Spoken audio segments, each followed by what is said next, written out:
يا ريس انا شايفك من جوه واعلم جيدا ان مفيش كلمه بتطلع من بقك الا لما تكون قاصدها وعارف هي رايحه فين وجايه منين.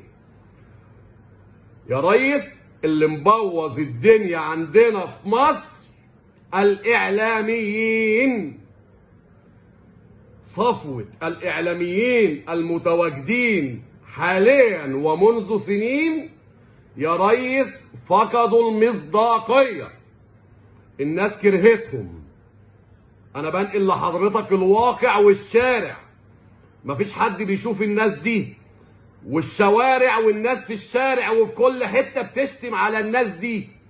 الناس دي اللي بقالهم 13 سنه مش عارفين يردوا على معارضين بره مصر، مشغلين المنابر الاعلاميه بتاعتهم لا لشيء الا انهم يسبوا رئيس، يسبوا حاكم مصر، رئيس جمهوريه مصر. بقالهم 13 سنه يا ريس محدش فيهم عرف يوقف الناس دي عند حدها.